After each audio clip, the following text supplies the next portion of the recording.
on the thing, sorry. All right, we're going to go ahead and get started. Let's see.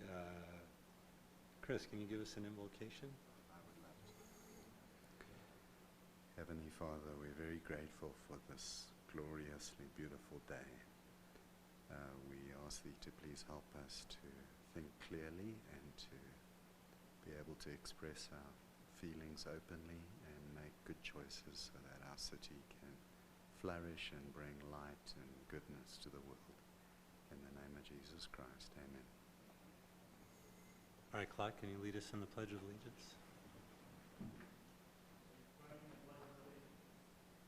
Pledge allegiance to the flag of the United States of America and to the republic for which it stands, one nation, under God, indivisible, with liberty and justice for all.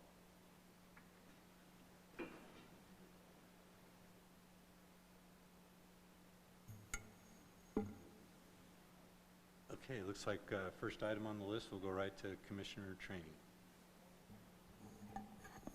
And that is me. Hello, Planning Commission. I'm Rob Patterson. I'm the City Attorney. I think I might have met some or all of you before. We had a previous training on open and public meetings and notices and all of those fun requirements so that you conduct your business in front of the public. This training requirement, the Utah State Legislature has, in its recent session, imposed a new requirement for planning commissioners that you receive 4 hours of training on various land use and governmental topics throughout every year. And the important one is that you can't take a vote unless you've had at least 1 hour of training. So we're getting that one done right now. This bill went into effect this month, so as part of the, as you saw, the email that went out from Kelly, she sent you a few YouTube links. You have watched those all. You have, I know you have, because that's half an hour of the training that we're doing today, and I am completing the other half hour. I reviewed those. They kind of give you a general overview of what it means to be a planning commissioner. I am going to kind of rehash some of those same topics and just basic level, what's your job, why do you exist as a planning commission, and what is your role within city government. If you have any questions, please ask them. I want to answer any questions or explain any topics that you may have. So feel free to interrupt me at any time. I've gotten a couple questions already, which is great. Yeah. So there's the first two questions I got was, is a planning commission a land use authority, and is a planning commission an appeals authority? To answer that, I wanted to define what a land use authority and appeals authority is, just to make sure that's clear. Under state law, a land use authority is a person or an entity that is responsible for issuing a decision on a land use application.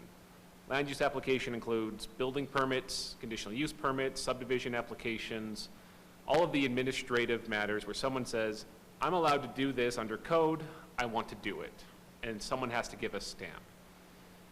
Land use authorities range, and it's all defined by the city's ordinances. The city council is the final land use authority, for example, for subdivision plats. You all issue a recommendation, but the council makes the final decision. For building permits, we don't have those go to either the planning commission or city council. I know some cities that do. They're very small. I don't think it would be in the interest of anyone to have, hundreds of building permits be coming through to the planning commission or city council. So instead, the city building inspector and city staff are authorized to review and approve building permits. So there's a range of things. The planning commission, by and large, doesn't have much in the way of final approval authority. There's a couple of minor things regarding, I think, commercial developments where you can make a decision on allowing setbacks or certain details regarding a site plan or proposal. But other than that, typically you are a recommendation body. You're not really a land use authority. You are also generally not an appeals body. State law requires that there be an administrative appeals process for all land use matters. So a building permit, a subdivision plat, conditional use permit, any of those types of decisions, cities have to provide a way that someone who is denied or has an issue with how that was approved can challenge it. And generally for the small things, there's a zoning process. The city has an appeals authority where we've contracted with an outside attorney who is experienced with land use matters, and he handles it. He's essentially an administrative law judge. He's not, a state court judge. He doesn't handle criminal. He just handles land use appeals. There's a few matters where the city council is an appeals authority, where a decision that might be made by the planning commission could be reviewed by the city council. By and large, that doesn't really happen because, again, you don't make a lot of final decisions. You make a lot of recommendations that the city council will consider, but you don't issue a final decision. Likewise, you're not going to be hearing a lot of appeals. If it ever comes up, we will explain that whole process. There might be, I think, 1 or 2 provisions in the code where it still says planning commission could be an appeal body, but it's pretty rare. So, fortunately, you don't really have to worry too much about that distinction between being a land use authority or being an appeals authority. So, with those 2 questions, and if anyone has any other questions about that, let me know. What is your job? A planning commission is an entity that is required by state law. Every city, every town has to have a planning commission. The number that are on it, the experience, the people who serve, that's all kind of left up to the cities as long as they have a planning commission. Your job generally is to issue recommendations. There's 2 types of decision-making processes that cities go through. One is we call legislative. It's policy-based decisions where cities have a lot of discretion in how they handle things. Legislative matters include deciding what zones are.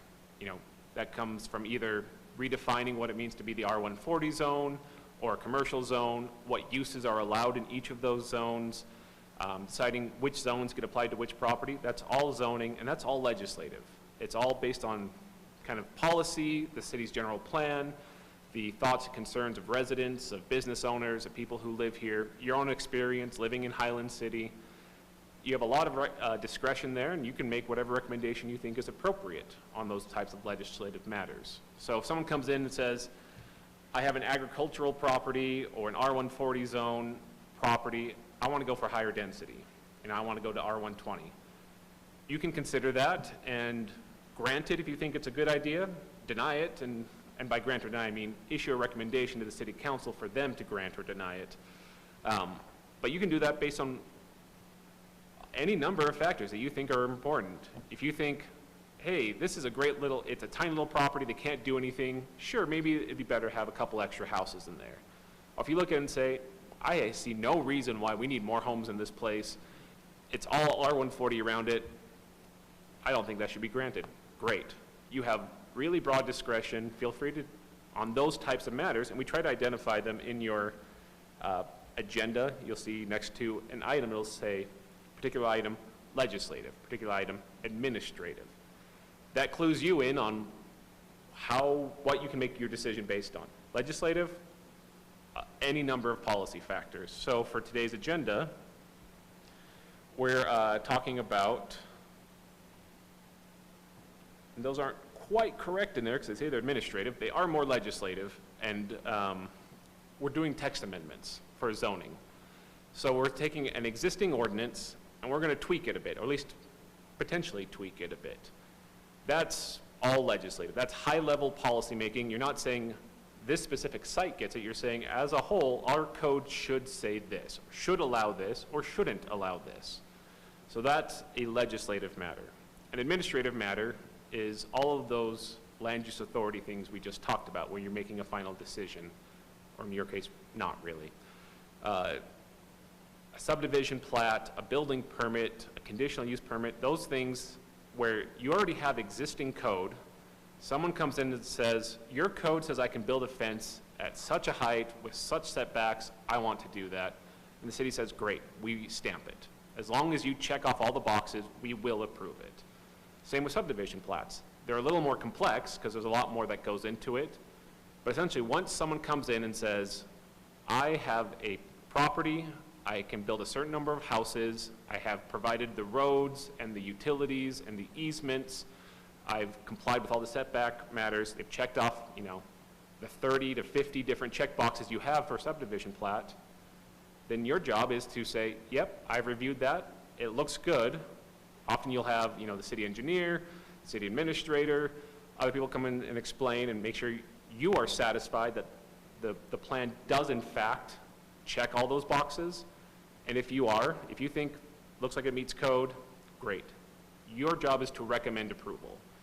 You can't take a subdivision plat, and you'll have several come through because it's your job to make recommendations on that. And I know that we often have public hearings on it, and sometimes it's frustrating because, to the public side at least, because they'll come in saying, we get to have a public hearing, so we're going to complain about a lot of issues that we see that are often, you know, legitimate, concerns about traffic or residency of schools, or, you know, how good are the sidewalks, or you know, crossing places, a lot of valid concerns, and they come in and say, we don't want you to approve this. If the application, if the plan checks all the boxes and it's an administrative matter, your job is to recommend approval. Yes. So I hate that part. Yep. Because I think it's confusing to the public. We get a plat that comes before us. It's not just confusing, but it's a waste of time, because you'll have like 30 people out there that all want to comment on something that checks all the boxes. And even though I say, hey, this is just an administrative process, there's nothing we're going to do to change this, but we're going to open up the public. Is it law that requires us to open a public hearing on that, or can we stop doing that? It is not a state requirement to hold a public hearing on plats. That is a requirement that city code has. And with the planning commission's recommendation, and if the city council signs off on it, that part of the city's code could be changed. Can that be explained to the public at the beginning of the meeting? I've been present for a few of those, and I believe you have tried to explain that this is an administrative process, and it's hard to... Because there is opportunity earlier on where they had their chance to come in and pack the room and do whatever, but once it's administrative, I just don't think it should be opened up again, because it looks like we're all just telling, you know, we're not going to listen to you, we're going to approve this anyways. No matter how much I explain it, it's better if we just don't open it up to the public when it's administrative. Can we take their feedback and make a recommendation based on their feedback, even though if you check all the boxes, and then ultimately it will be for council? We've done that. What's that? We've So, done that. yes and no. If their comments relate to code issues, sure, you can make a recommendation. Sometimes it's not a yes-no, it's not a binary question. For example, a little while ago we had the Millhaven subdivision that came through, and there was a wetlands issue. Ultimately, the developer was allowed to develop their plan with the wetlands as they were proposed. But based on the feedback, the developer came back and tweaked their plan a little bit. And you can make a recommendation of, it's not going to be binding in any way, but you could say, hey, city council, we would urge you to look at this issue. There's been a lot of concern here. It may be that the council says, great, we can't do that, and we're not going to make that kind of recommendation. But sometimes a developer could choose to say, you know what, that's a lot of feedback. A lot of people are concerned about this. I'm willing to take a look at it. Sometimes there's issues where it's not a clear cut, like a road location, and the planning commission can obviously say, you know, you're not really losing much, but there's a weird impact here. We'd make a recommendation the council approve that with a condition that you adjust, you know, the road or the lot, you know, locations to better facilitate this. But if they've checked all the boxes, even council can't say no to it, right? Ultimately, if it's a matter of just engineering, yes, you can't change it. You can make a recommendation of, that's the tricky part, is sometimes there's administrative matters where you'd ask for something to be imposed, and a lot of time developers will go along with it, because they'll say, you know, that's not that big of a deal, we're fine with it, we'll approve it. If push came to shove, there are certain conditions that a developer could probably say, where in your code does it say that we have to do this? And we would fight it. I think, you know, 80, 90% of the time, developers just try to get an approval through. So if you propose a condition that's fairly reasonable, they'll say, yeah, that looks fine. Sometimes there'll be a fight. Again, with Millhaven, there was, under Canal Boulevard, there was a question of a cul-de-sac, whether that should connect through to Canal Boulevard or not. That's a question that doesn't have a clear-cut answer in the city's code. It's a matter of engineering judgment. There's certain requirements, for how long you can have a cul-de-sac. That's one where the council or the planning commission could make a recommendation either way based on what you think is, we know what code says, and the code has something that says, where feasible, roads should connect through. And you get an engineering report, and engineers say, we think we can make it work. So the planning commission says, I think that's a good idea. I'm going to recommend that condition be part of it. See, and I agree with all that, but that usually happens before you get to the plat showing up in front of us. All that's been done, the public meetings have been done, the hearings have been done. That's why it's administrative, because it's already gone through all the hearings, all the stuff, and the guy paid for all the engineering. I mean, it's ready to go, ready to sign the Mylars, but I just see a conflict. It just doesn't look good, I think, and maybe council can bring that up. And I don't know if now with the kind of deviating for the training, but can the city perhaps explain to us the history behind why some of this administrative action require public hearing? Because there must be some benefit at one point the city saw and they implemented this. And I don't know if it's outside the scope as well of the training.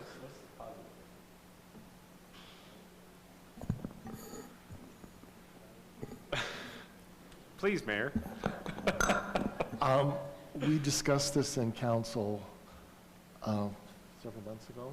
We had a proposed text amendment to that Yes, effect. to that effect, and it made sense to me. I support, but the council, was it 3-2 or 4-1? I don't remember. I don't remember seeing it. They elected to continue public input because they felt like it was important for residents to have a voice even when you're going to ignore it. So, yeah, yes.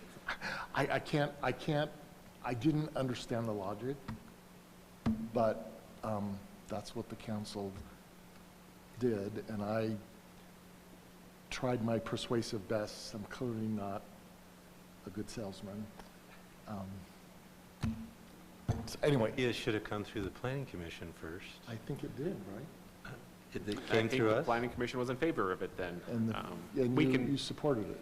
definitely take that back to the council, and you can also approach the council and explain why you think that might be a good idea to do. So yes, if you would send them emails, that would, if you have opinions on it. I mean, I understand Share why they did it, because they're elected officials, and they don't want to appear to say that we're hushing the public up. But on the flip side of that, you're also getting them worked up over nothing when you can't do anything. It actually hurts more than it helps, I think. So maybe we'll do what you said. We'll Just drop them emails and say, this is my thought. I know this came at you before, but maybe there's they have the 3 minutes. They can always come and say whatever they want, right?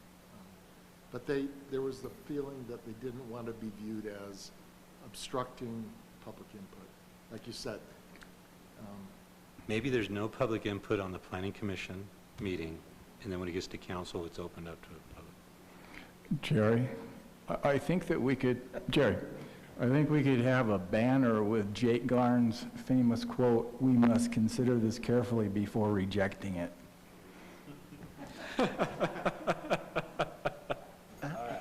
How does everybody else feel? Because I'm in the same camp where, for example, the last one, the Patterson project, that when we read the agenda, you just go, well, I hate this because it's more cars and more people and more barking dogs. But from a practical point of view, people can develop their property, and so why not? And then you go through the list and you go, oh, it's R140, great. These proposals we're seeing now are so much better than what you were seeing 3 or 4 years ago when everything was, little rabbit hutches, R110 or whatever people were trying to get away with. And so I'm elated at the proposals that we're seeing, but then all of my neighbors are getting their knickers in a knot about the development and the road going west instead of east, but you really can't change anything. And so it seems I'll just tell you directly, the last one, there are probably 30 neighbors that are just furious about the fact that we approved it.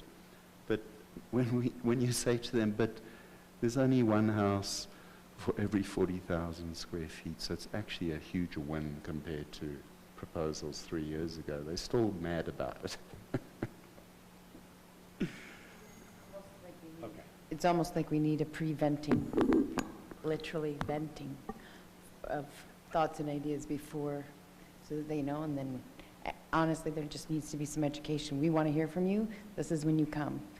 Planning Commission, we're restricted to follow, whether it's an administrative role on if the developer, there just needs to be some public education. I did love, when I got here, how I could show up and hear everything. The trick is to not hang out with the group that's collecting people to be furious.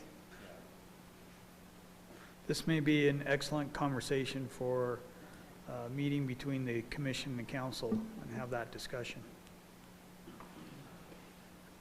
What is the forum for that? Oh, we just set up, it's just a work session between the two bodies. I think that would be good, especially going into one of the things in the budget is a general plan update.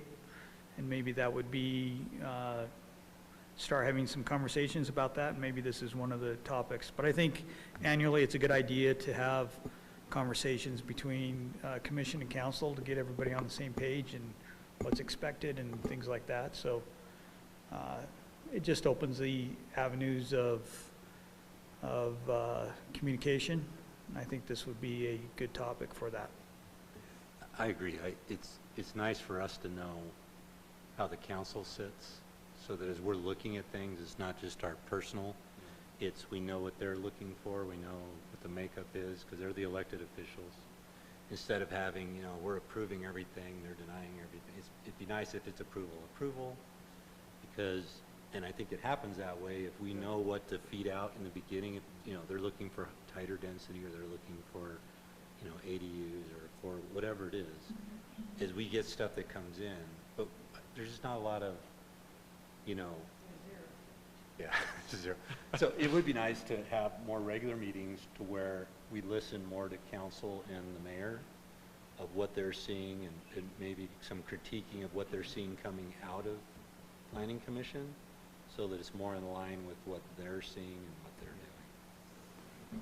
I think that's a great point. And kind of final few thoughts on kind of this interactive training is your job is to make recommendations to the council. You do that on both administrative things like subdivision plats, as well as legislative matters, such as what's the process we want to go through in approving that? That's a high-level legislative, how does an approval of a plat work in Highland City? That's a great conversation to have with the city council.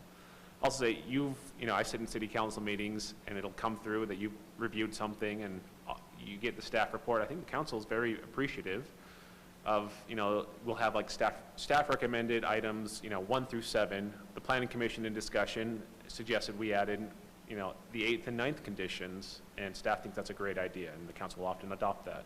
Every once in a while they'll disagree with you because that's their job. They get to take a look at it afresh, but I think they do appreciate the work you do in reviewing these things.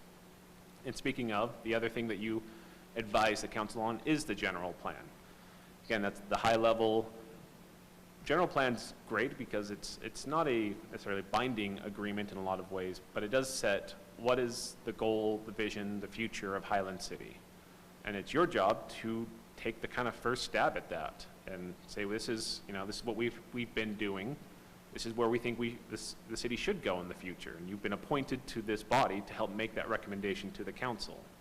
And that could be a fairly heavy lift because the general plan is a pretty comprehensive document. It goes through zoning, transportation, land use elements, what kind of economic development do we want to see or not want to see in the city. All of those are very broad factors, and Highland obviously has a history, and this is something that you will get to have hopefully input on in the future as you move forward.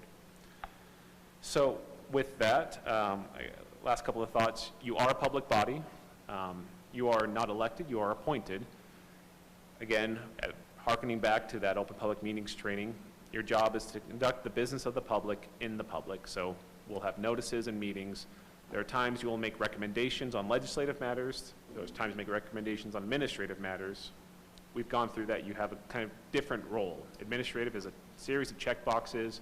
Sometimes where the checkbox isn't clear, it's, where it's reasonable, where it's feasible. You're exercised to use your reasonable judgment based on, staff reports, your experience. In legislative matters with rezones, general plan, and text amendments, exercise your judgment on what you think is best for the city. Today we're going to be talking about nuisances and related matters. So you'll have a chance to make that recommendation, what you think is best. With that, any other questions about kind of your overall role as a planning commission?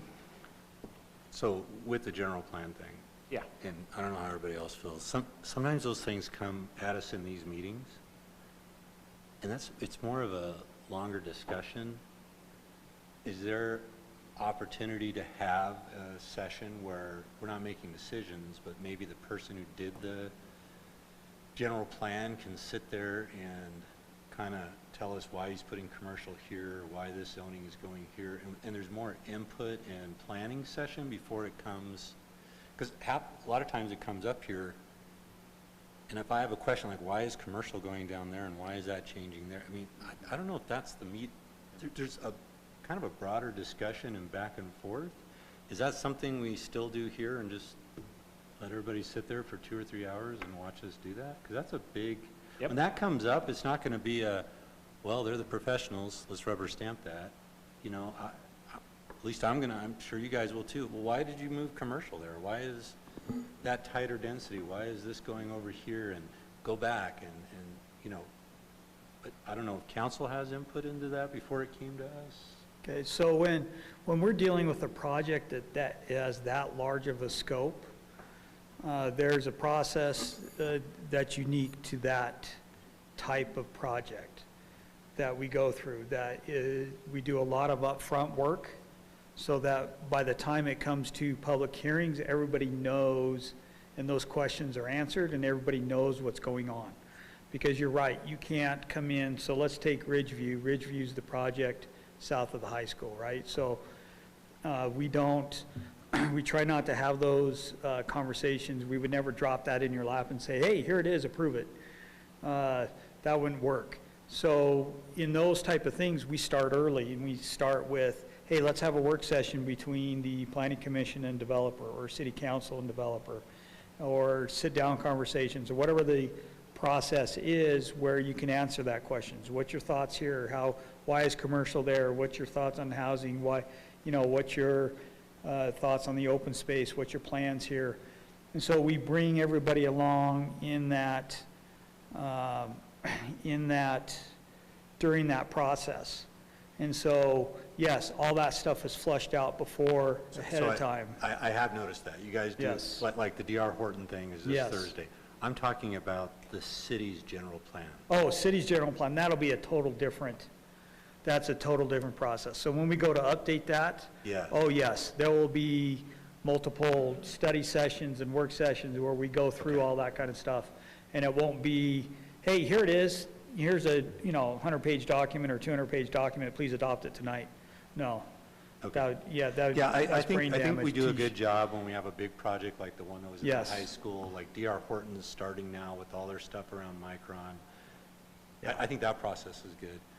I was just thinking about the general plan where there is no developer and it's the whole city, and because there's just a lot that, I haven't Yeah. been through a full redo of something like that. Yes, so- no, so you start at the beginning, you usually have a technical advisory committee that, you have a citizens advisory committee that all provide input into the process. You start with, the first thing we'll start with really is data collection.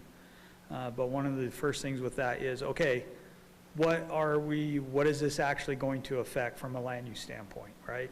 So vacant property inventory, what's entitled, what isn't, what's under development, what's not, that kind of stuff. Then we start talking about that. Then we start talking about where do we want to go, especially from a non-residential standpoint, and having those conversations. Yeah, it takes Okay. about a year plus to do. Okay. It doesn't. Because they get data like, tax revenue and Yep. sales. Yep. Okay. All right. Yes.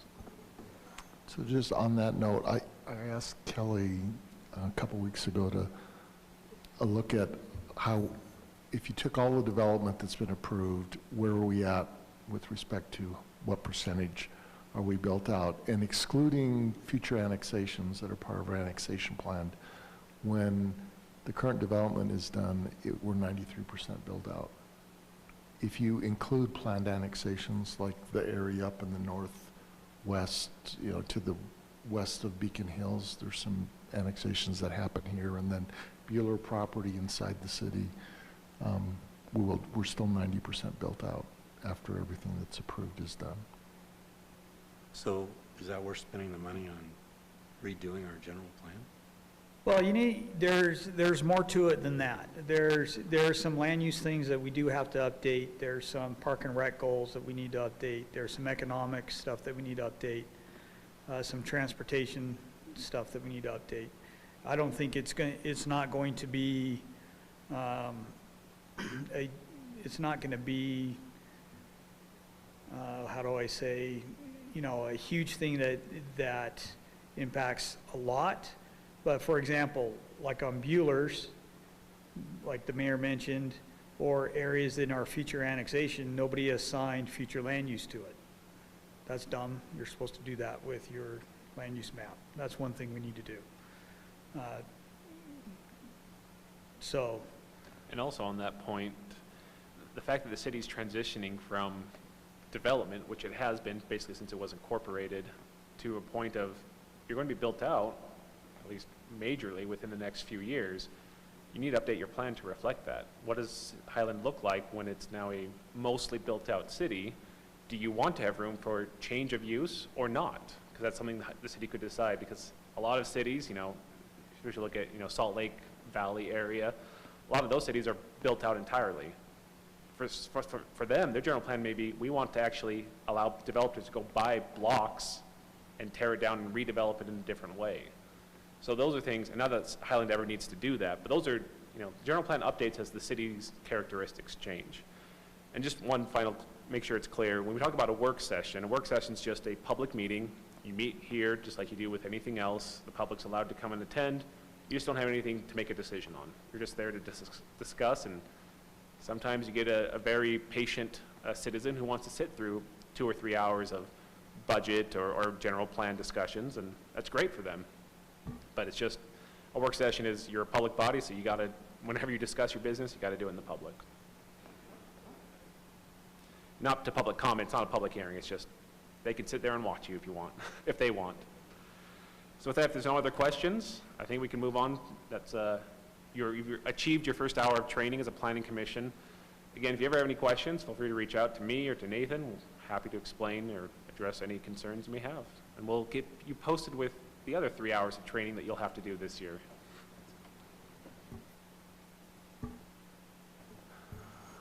Okay.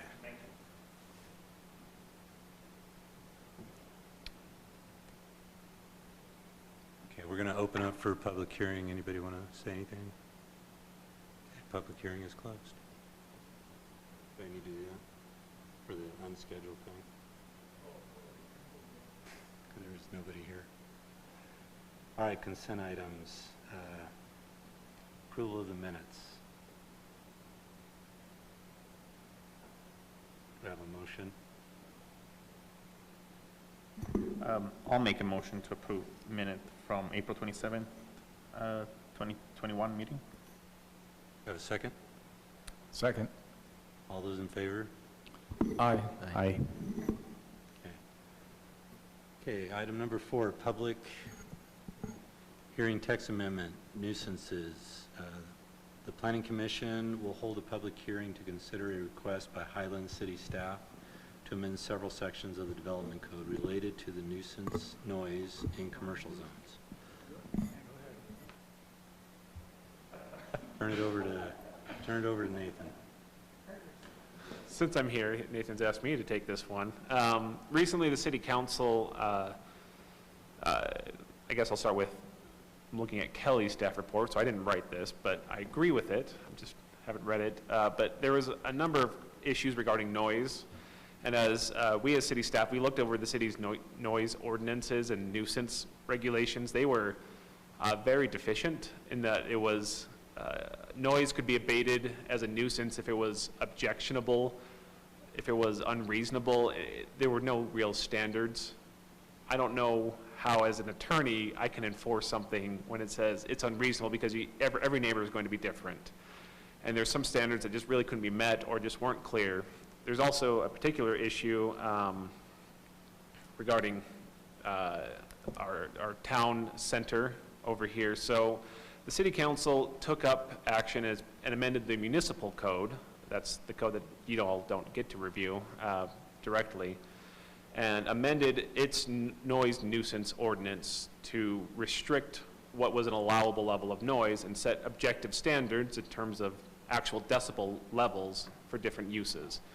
This is us going back through now and saying, all right, city council, you've changed the municipal code to define what an objective noise level is. So every business, every residence can know what's allowed and appropriate. Let's go back through all the zoning code amendments and update those to match, so they reference the right standard. So it's going through and cleaning up a lot of zoning code to make sure it matches what the city council has done for its noise nuisance restrictions. So there's 3 types of properties. Type A properties are your pure residential. Do you have a question? Rob, this may be a silly question, but if the city council has already approved this, wouldn't that by default imply that the... Two different things. One is in municipal code, and then this is updating the development code to deal with the zones specifically. I understand, but Right. my question would be, why wouldn't the city council alter the municipal code and then or could they in the same meeting just direct that the development code should comply with the Two different municipal processes, code? that's why we have to go. They basically did, in that they said, we're going to do this and then go back through the process to amend the development code to match it, and that's what we're doing now.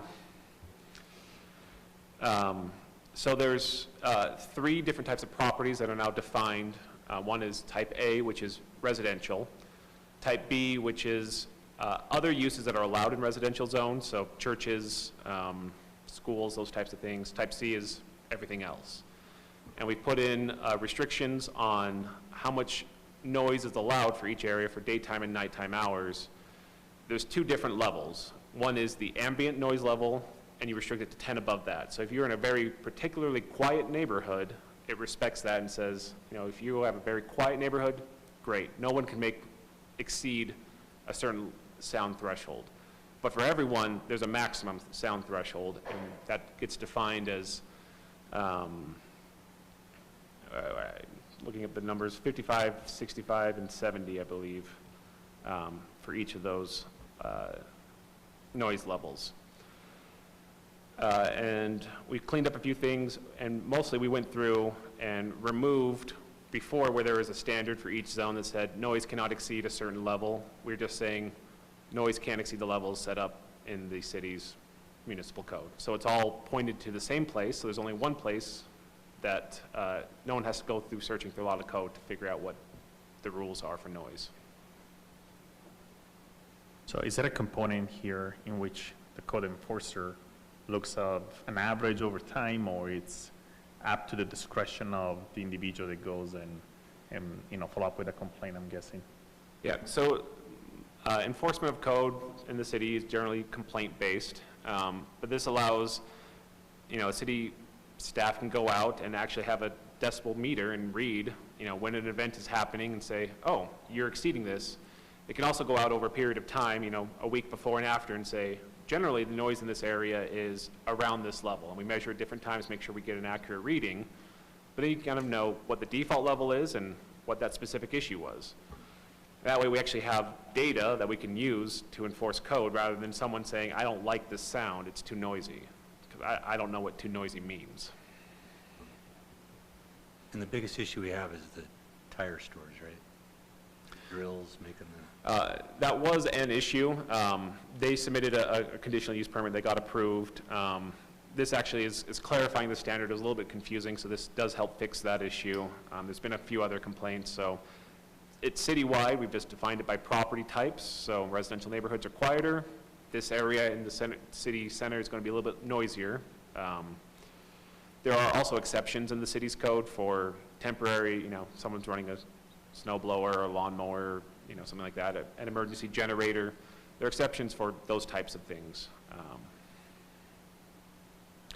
Where noise obviously travels, you have a commercial building next to a residential neighborhood. How does that work? So it's a great question, because you have that issue right over here where you have, I saw the one of tire those center right next townhouses. to, Yeah. it's measured at the receiving property line. So it's mostly going to be an issue of, so we will require commercial development says, all right, you can have whatever noise you need to create, so long as you put in the right system, sound barriers, whatever you need to do, so that at the edge of your property, when you're transitioning to someone else's property, it's a certain level and not any higher. And that way, with these standards, they can actually go out and measure it themselves and know whether they're complying or not.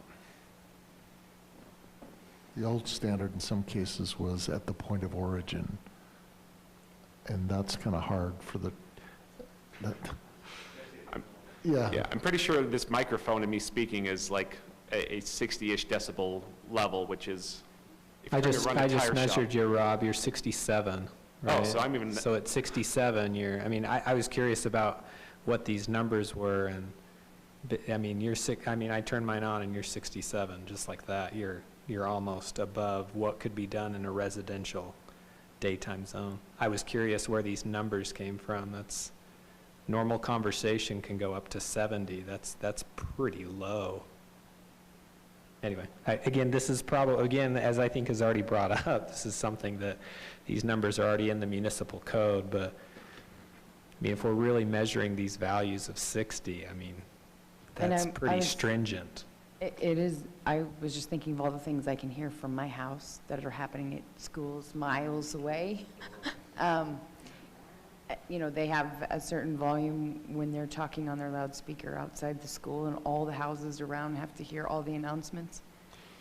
Things like that. I'm just wondering what level. That's the key to this whole thing, right? So what Rob is, what the suggestion is that you're taking the existing noise level and you're saying you can't go above that. You can't add to that, to the maximum.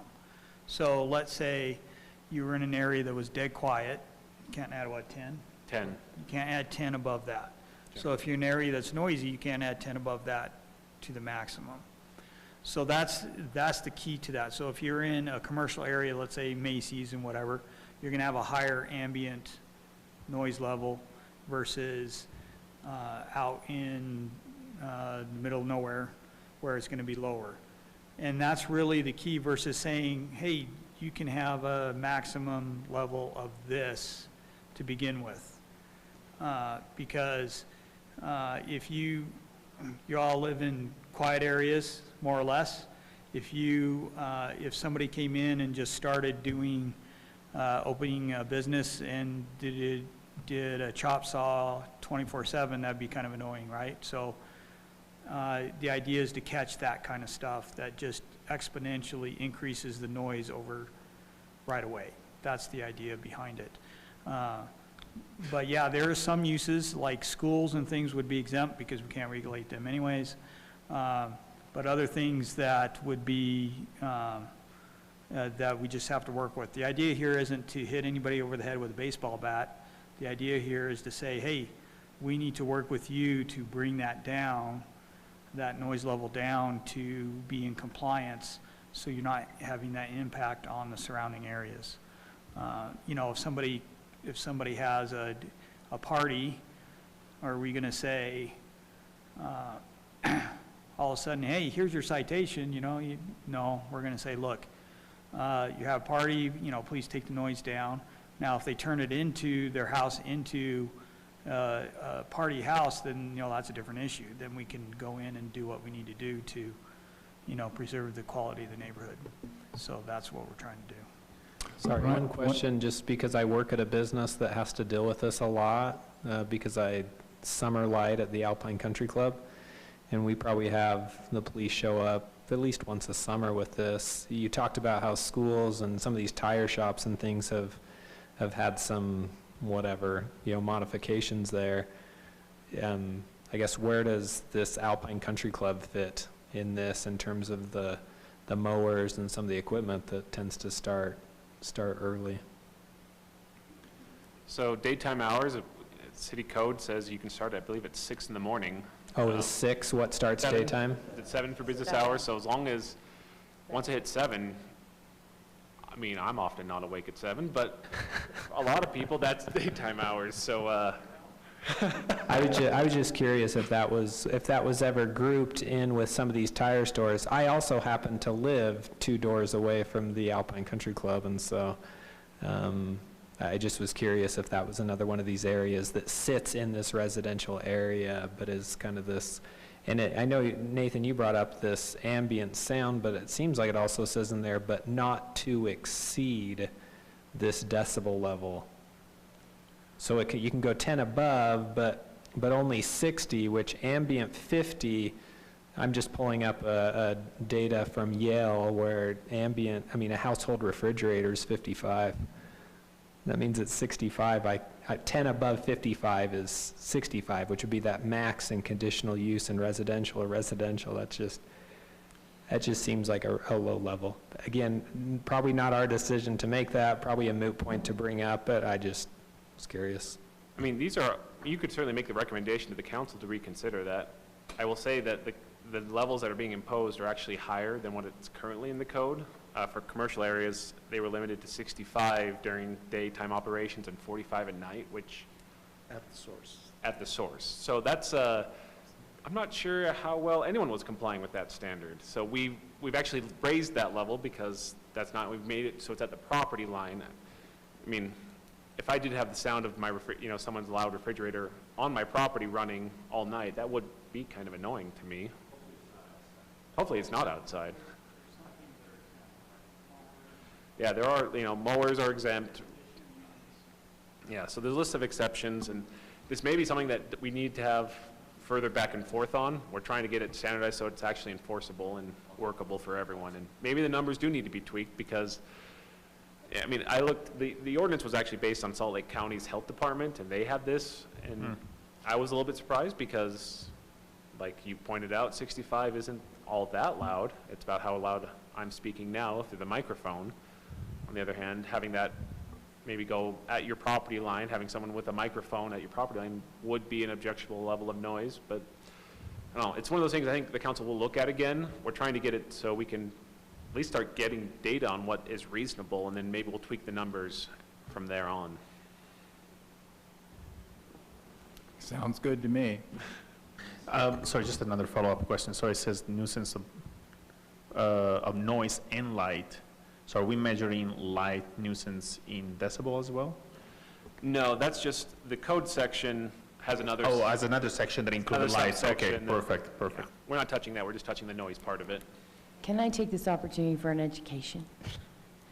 What is going on as far as the base at the point of the mountain when they are doing their whatevers and our entire houses shake and the windows rattle and everything booms and we have no notice of it or anything? Like I've had things fallen and break. So I don't know if I just had the perfect acoustics. I'm curious what happens. Fort Douglas, or Douglas, I'm just wondering. Could be Camp Williams when they're... Camp Williams, yes, yes. Yeah, when- because when I they're don't know if doing it's like bouncing off the mountain, bursts or coming back, whatever, or what. Artillery. I don't want to run out there and tell them to stop, I know that. I'm just curious Those what. guys play by their own rules. That will be it's the Department of Defense. There's probably a state regulation that you could look at if it's really causing that issue and it's outside of boundaries. It They has, probably it's have like, state. me and my neighbor, we've all run out of the house at the same time going, what just happened? Because of the rattling, just because of where we're at. I'm just curious. Thank you.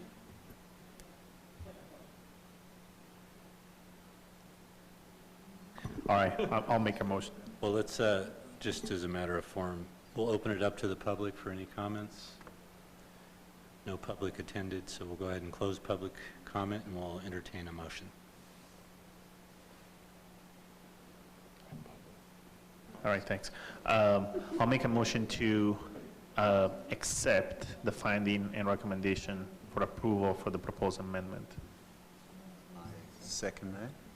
Do you want us to roll call on that? Want to start us off down there?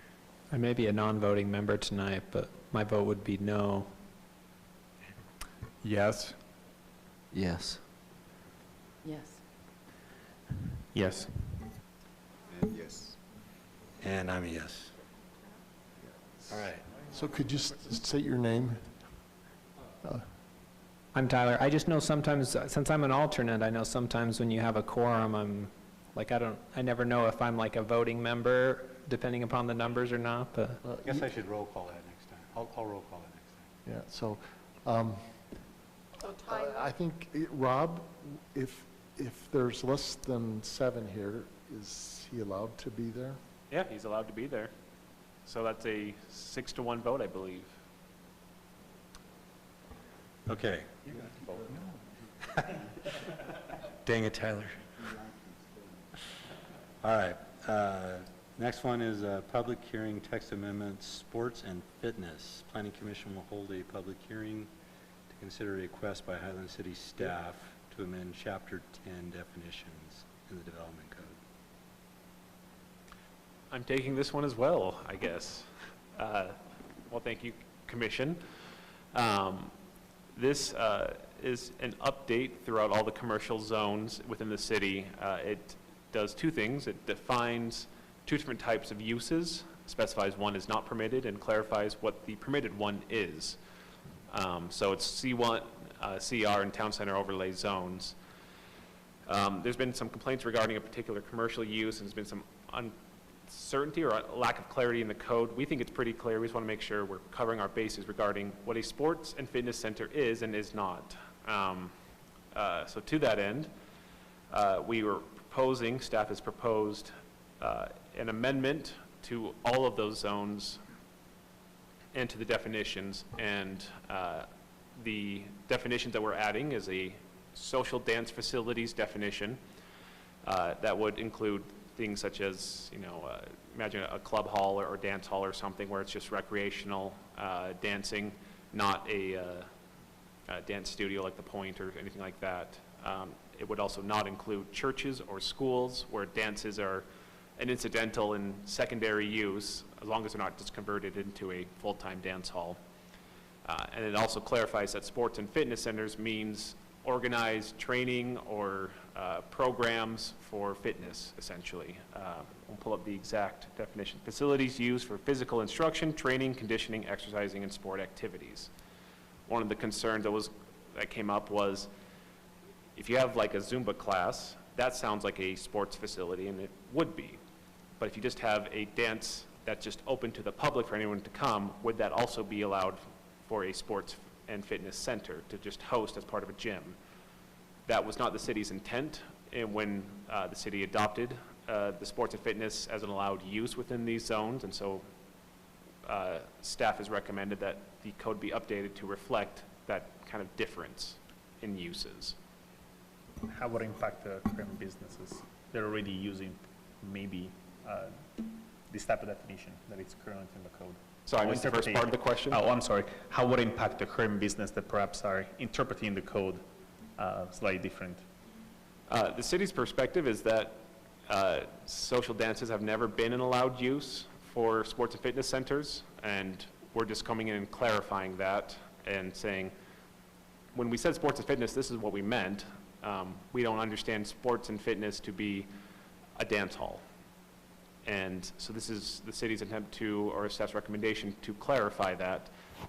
It may be that someone could argue the other way, and that might be a discussion that's had, but from city's staff's point of view is social dances was never an intended use for sports and fitness. So So the concern is by day it's a sport and fitness center, and then by night it's a dance hall where everybody's home and trying to. Exactly. enjoy. They got all this music going on, right? And that does tie into the noise ordinance that was also recently passed. Hours of operation for businesses within Highland are 7, apparently, to midnight, with nighttime hours kicking in at 10. And so there's a couple hours where things can remain open but have to be less noisy. There's been some issues with that, and so this is trying to clarify, just because you have a large gym floor doesn't mean you can convert that, once everyone leaves from working out, to a, just to come in, set up a DJ and have a dance. Robin, you had mentioned, like with churches, that potentially, they, like the difference between a dance hall and an occasional dance. I'm curious in terms of kind of what the plan is in terms of giving that. I may or may not have been at the said facility today and visited with the owners about it. I'm just curious as to say what's that line? Is it, hey, you could maybe do this once a month, but if you start doing it weekly, you've now become a dance hall at night. And do we need to then distinguish that, if that's our plan, for churches to be the same thing? So the way the wording of the proposed ordinance is, and I'll just read it and then address that question, is social dance facilities are going to be defined, or at least the proposal is, buildings or portions thereof kept or used for social or recreational dancing, not part of an organized instruction or training program. Does not include dance studios, nor does it include schools or churches if the use of the school or church as a social dance facility is occasional and incidental to the primary use of the building. So basically it calls out 3 exceptions to the social dance facilities. One is dance studios, just blanket exemption, with the assumption that that is the organized training and instructional program that's happening there. The second exception is for schools and churches, and only for those facilities is it the incidental and secondary use. So if you're not a school or church, you don't fall within that category at all. Is there a reason why a sport and fitness center wouldn't fall under that same category? The way it's written, it only calls out a school or church as the exemption. And these are all uses that are allowed in different zones. So, churches are an allowed use for, I think, residential and a few other zones. Schools, likewise. Sports and fitness is an allowed use in commercial zones. This is defining a different type of use, social dance facilities, and saying what that is, so you can then exclude it as an allowed use from different zones. So just from a practical point of view, if you rented the Alpine Country Club for a wedding reception, and part of the wedding reception was a dance, technically that wouldn't comply with the regulations. Technically, that wouldn't comply with the regulations. And it may be I that, feel it's too strict. and maybe the Planning Commission would like to recommend that the exemption for schools and churches be expanded to include established reception or clubhouses or something along those lines, again, for the occasional and secondary use, if that's... Well, yeah, wouldn't the clubhouse be the primary use of a clubhouse? Are And they not, even into the CR, one of these zones that this applies to? the answer to that is yes. I never answer. Country club's in a different zone, so it wouldn't be in any of these zones. But for clarity, you could recommend that the language be amended to address that. I was actually thinking also the Highland Nursery, that they do reception, but I don't know Yeah. if But that's not there is a in different Highland. code. Yeah, what's that? That's not in Highland. Oh, that's in Cedar Hill. okay, perfect. It's American Fork, actually. Is it?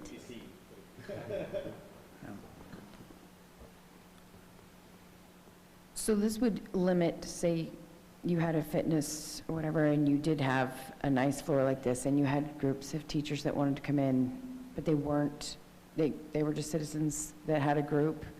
They needed someplace to do it. They couldn't rent it for that use, for training, whether it was ballroom or No, extra it practice? wouldn't for apply to that. It would apply to a high school social dance at one of those types of facilities.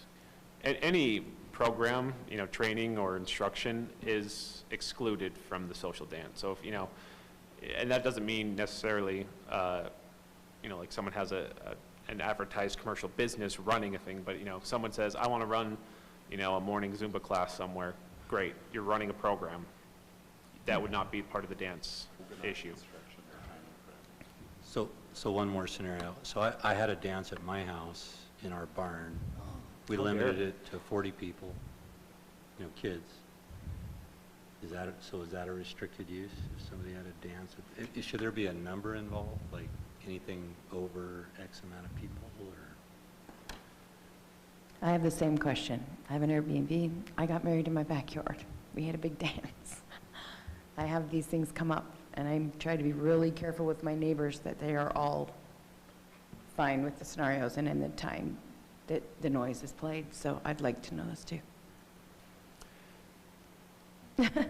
The way that the text amendment's written is it only applies to the C1, CR, and town center overlay zones as a prohibited use. So it wouldn't apply to residential zones at all.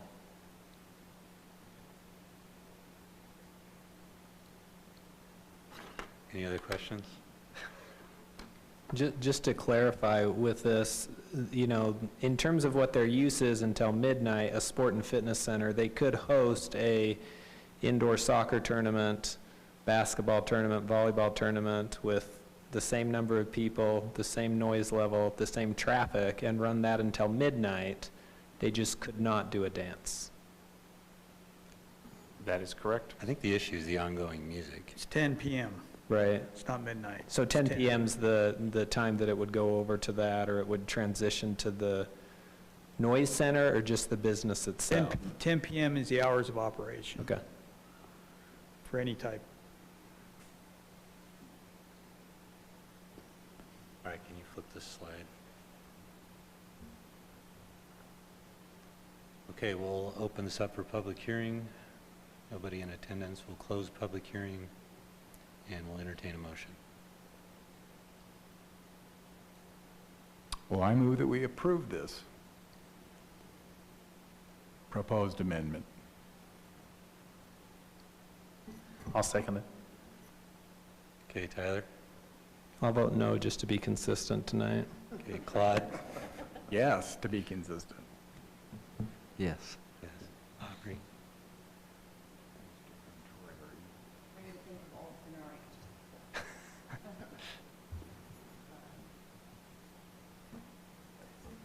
Yes. Yes. Aubrey? Were we going to add that amendment about the reception Yeah. place? Wasn't in the motion. Or, yeah. It wasn't much, I think, also because we circled back on the fact that it's also tied to the town center, C1 zone. Yeah, this is tied to just And that I zoning. guess I It's only kind in of town center. clarified. Yeah, Okay. just in the town center, okay. Yes. And I'm a yes. Okay, before we go on to 6, because that's the end of it, I just had a question on the training that we just had, that we watched, as it pertained to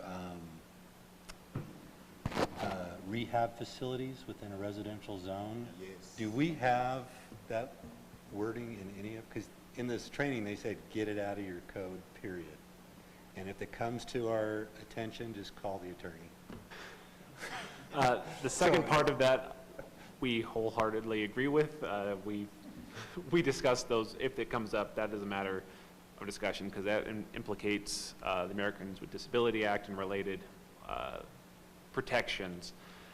We do have several provisions in our code mixed up two words, related or regarding group homes, as they're kind of commonly referred to, rehab centers, inpatient treatment homes, residential facilities. There's kind of a large number of terms that are used for these types of facilities. We have it in there to provide a general guideline of the process. However, because under ADA and other relevant provisions, we do work to provide accommodations where reasonable and necessary to ensure that the treatment facilities can operate. those are generally handled on a case-by-case basis. So we have the general kind of outline of how these facilities can operate, and then if someone proposes one, we work with them to see, and they'll submit, say, you know, under ADA, I need the following accommodations to your standards, and we'll figure that out. Well, So is there- kind of what I got out of that, though, was an HOA could say no, if it's in their HOA guidelines. An HOA is a private entity. Right. So they're not subject to ADA the same way we as a city So are. as long as everybody in that HOA says no, and it's in their guidelines, then that's how they would have to try to restrict it in their neighborhoods. Yeah, if it's an HOA, it's a private entity, you know, they'd have it in part of their CCNRs, their, you know, their declarations and all those long list of things you get when you move into an HOA. For the city, it's usually where, you know, there's no HOA, it's just a residential area. There's a lot of fights that happen over this where, you know, you have a nice neighborhood, you have a larger house, and someone says, you know, I could put 8 patients in there and have them be kind of integrated into society, and there's a lot of treatment benefits that come from that. A lot of time Well, neighborhoods don't like that. the example they used was sex addiction recovery. That's the one that was the hot button. You know, I've not seen that one. I've seen a lot of Alcohol recovery. alcohol recovery, drug recovery. where- Child sex offenders. That's is the what one it they was. used in the thing. And that's That's like Child the words. Sex right. Offender Recovery Center Yeah. in a residential area. Yep, they're very tricky issues, and we're sensitive to both the needs of the future potential patients, the needs of the residents, and our legal obligations. So is that something that there are guidelines that they have to meet, qualifications they have to meet, that if in violation, then the city then can revoke? their Yes, so facility? generally so one of the major issues, I'll just use an example, is Highland City defines a family as 4 unrelated persons in a household. This is often the area of contention, is Right. someone wants to house 8, 12, 16 people in a house, plus, you know, 2 in-house staff at all times. They're all unrelated, that doesn't meet family. They say, we need an exemption from your ordinance to have this many people in there. A lot of cities try to fight that, a lot of cities lose those fights. You work with the applicant and they have to justify, they say, we need an accommodation because these people have a disability and they need certain type of treatment that only works in certain types of situations. So you respect that, but often comes with conditions of monitoring, often for like drug addiction, it's those, they can't have ongoing danger, they can't be dangerous individuals that have issues, or it's not, they're currently using drugs or things where they have to report those things to the city, and their approvals can be revoked if they do not comply. Okay, I was just, It's a, he just said, get it out of your code. Don't have any wording and just call your attorney when they come up. So can we Our code. remove it? yeah, if you look under the R140 zoning code, there's a long, one of the early sections, there's a really long, multi-page discussion, and one of the subsections, like 8 and 9 and 10 and 11, go through various types of these homes. You can go through and read those and see what the standards are. So, We probably do. based on the training that we were instructed to complete, which we all dutifully did, Yes, you did. their direction from the guru legal guy was, if it's in your code, go beg, plead to remove it out of your code. So what would you suggest we do? Encourage you to remove it, or encourage us to ignore the training? I think, so Brent Bateman, the former property rights ombudsman, he's now retired, he moved to private practice. I've worked at the ombudsman's office. That recommendation's a good one because a lot of cities try to put in too many restrictions and they end up just getting themselves in trouble. They say, oh, our code says you can't do this, so sorry, and then they get sued and they lose and pay attorney's fees, and it's not fun. The recommendation is, you can have it in your code. His, I think, point is, it can cause problems if you haven't drafted it correctly. If you've just, you know, some city will just grab a template from some other city or online and say, yeah, it looks pretty good, they've put a lot of words in there, we'll just adopt it. That is not good. But a carefully worded ordinance that also leaves room for the accommodations that we need to provide as a government entity, that's reasonable. Is our code perfect? Probably not. There's probably things that we could do to go in there and either, you know, update or change and clarify. But are those considered businesses or no? That's the tricky part. Well, and I'm just asking because are we required to have a certain number by the state per community or city or anything like that? I mean, I know there's like the beehive homes where you have, you know, a senior living facility, and that would be considered a group home. I know there's lots of different kinds, but I'm just wondering if we're required. So it's not like you have to have, you know, there's not a quota where, you know, every 1,000 residents, you have to have a certain number of group homes or residential facilities. There are often reasonable restrictions that may be placed on how many you can have in a certain area, because the whole point is to have a residential feeling area, and if you stick 6 of them in a row, that kind of defeats the purpose of having them in a normal residential neighborhood, because it's not a normal residential neighborhood in that sense. There's restrictions on how far the city can go with that, but I'm not sure that Highland has all that many or any currently. I think there's been some discussions, people come through. It often ends up being a thing, it's not a requirement that we have them. It is a requirement that if someone comes in and asks for it, that we make sure we follow the ADA requirements for, you know, accommodations if they request that. We have to provide for that use. Yeah, we can't just, you know, like how you have Can't prohibit it. prohibited or allowed uses, you can't say residential facilities not permitted, because that'll just get you in trouble and you'll lose. Okay. Well, thank you. Yeah, not a So problem. in closing, we have our future meetings that are outlined there. I would also encourage everybody this Thursday, I believe it is, Nathan, the DR Hortons. Is We'll that be here in this room? Here in this room, And it's they'll- at 7 or? 6, Yeah. 6, I believe. I would encourage everybody to come to that, because that's obviously going to be coming in front of us. It'd be good to, you know, as we talked about before, kind of hashing these things out. It's a pretty big, the stuff I've seen, it's a pretty big thing they're doing Scott, are you around there. recording that? Are you, No, you're not at that one? I was just No, wondering if it's- you could Actually, we record it. probably I won't. can't make it, so. It may not, because the developer has most of his land in Lehigh. That land is in the county, and they're going to see if we're okay with them annexing that into Lehigh instead of Highland. So there's a 1999 agreement where we set a boundary with Lehigh. In that boundary agreement, it says that it's 109 acres, goes into Highland. In 2014, well, the agreement says, you know, that you can ask, the property owner can ask to go in one or the other, but if it's a large subdivision, it can't go without the permission of the city whose property that was intended to go into.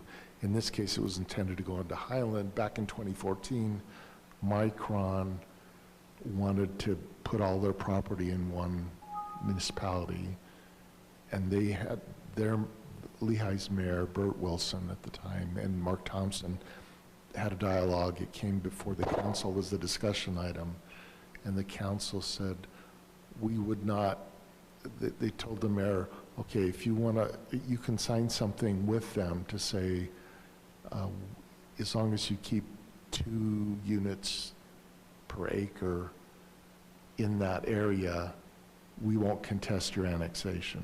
So that's in place right now. And Lehigh is willing to abide by that. And so, And DR Horton would rather be in Lehigh than Highland. That's like a premium drop right there. it is a premium drop. It's, there are 80 other acres around that property that they want to develop. And so we have some leverage there to say, well, you know, in the other areas where it borders us, if you'll make that essentially R120, then we'll maybe allow you to we'll do an accommodation to say senior housing is okay at, you know, whatever. So they're looking to find a way that they can accommodate us. So I think it would be important for you to be there, because I think your input would be valuable there. They could also say, well, let's just do that line straight up instead of jog out to the west a little bit.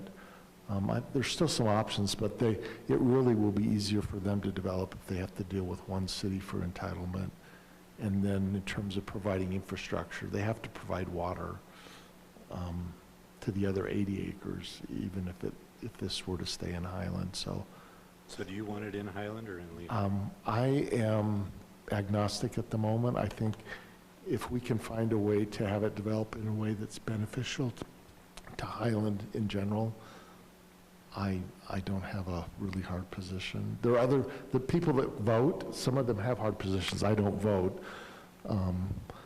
I would like to see us use the leverage that we have to make it a better overall project for us, because here's a for instance. So Lehigh says, okay, we will let you do townhomes on the 80 acres, okay? Or we'll let you do in this area 400 or 600 units. So if we say, okay, R120 only, then that gives about 218, let's say it's 600, 218, and then the other 382 units, or 282, whatever, 382 if it's 600, would have to fit into 80 acres. So you can do the math on the density. And senior housing wouldn't be an option then. But if you said, okay, well, we'll be accommodating on senior housing as an example, because it actually has much less traffic than a teenager home. There's no impact on schools. There is an impact on ambulances, so that goes the wrong way. But there are some positives about having senior. They use less water, whatever. Then you say, okay, then they could have more density. They get their units, and then the back end wouldn't be as dense. And maybe there's a small section where it currently borders the west end of the Dry Creek Highlands subdivision there. There's 4 homes affected. Then maybe they wouldn't have townhomes in their backyard, right? So I don't know what can be worked out. Or maybe they'll say, you know what, we'll take a part of this and have it be Highland, and then the rest Lehigh, because if let's say all 600 came in, that would stress our PI system. We're already having water problems. But if you said part of it, I don't know what the right answer is personally. I'm just willing to listen and be flexible. I think if we take too hard a stance, we might end up hurting us a little bit. The positive about, so Tom will switch, the positive about Lehigh, it all going into Lehigh, that means we share the cost of maintaining Highland Boulevard, or part of it. And when the light that goes in, because there'll have to be a light there at 11,800, which I think everybody will be happy about, then we can share the cost of that with Lehigh and the developer. So maybe there's some ongoing benefit to us. If it all goes, it's really squishy, and I don't know what the right answer is. So I'm in listen mode personally right now. I don't have a hard position. There are pros and cons to all kinds of things. There's no really easy answer. But there's some people that will say, I don't want to give up an inch of ground in Highland to anybody for whatever reason, right? Or I will never do anything less than R120, so that means you're not going to consider maybe senior might have as low an impact as R120. So anyway, it's worth listening. We do have a leverage in the sense that we can impact their whole development by what we decide, because Lehigh will abide by that. If we say 2 units per acre like we agreed, they're perfectly fine with that. It's just, what are they going to agree to do with the rest of it? And I've talked to their mayor, and I've talked to their city administrator today, and they don't have a definitive answer as to what they're going to allow to have happen. They know what D.R. Horton's asking for, but I couldn't get a sense of, well, is that going to fly? How much of that density or homes are going to be allocated to the northeast section? I couldn't get an answer I felt was really definitive, other than them to say, well, if, you know, if to get the units that they want, yeah, we would allow townhomes. So.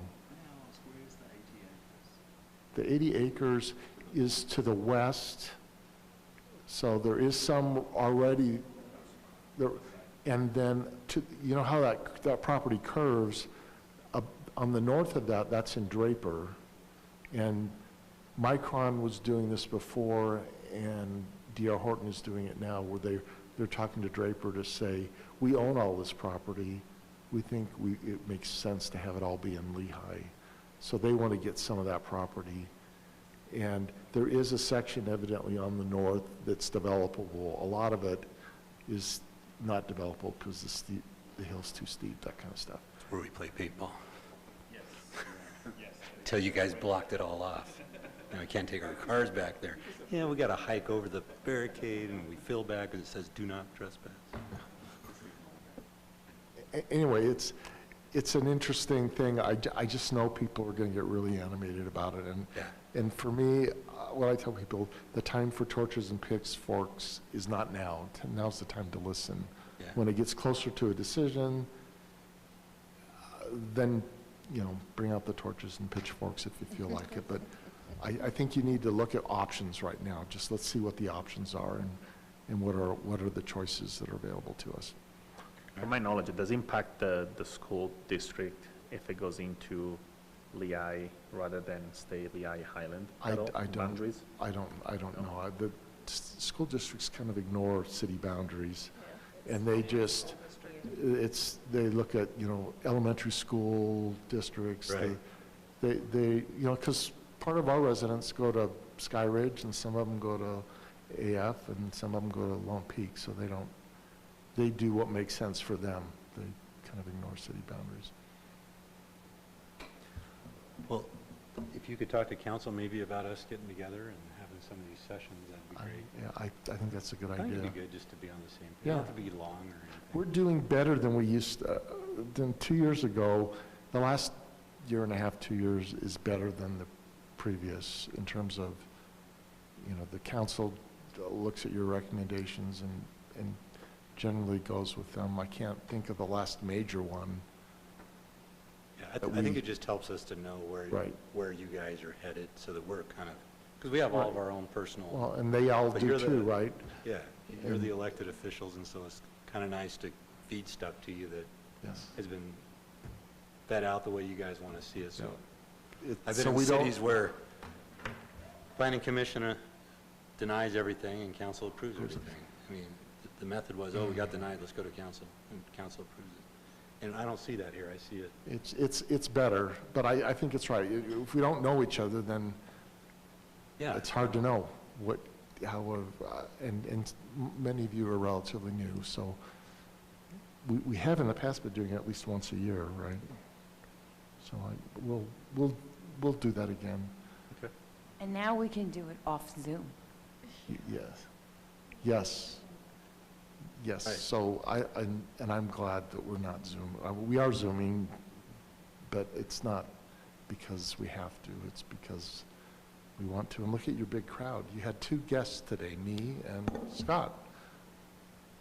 And Scott's just listening for, okay, what can I use for a funny video? You don't even care about this one. Well, and that's why I like to take advantage of meetings like this to be able to talk with us. Well, we need a motion, Claude. Do I have a second?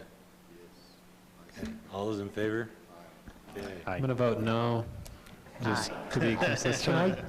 Can I just say on my behalf? 5 more minutes and I miss bedtime. On my behalf, I want to thank all of you. I appreciate With your phone. that you're here and that you're thoughtful. And I told her, I think I appointed all of you, so, Yeah. and you're all doing really, really well, so thank you. I was using,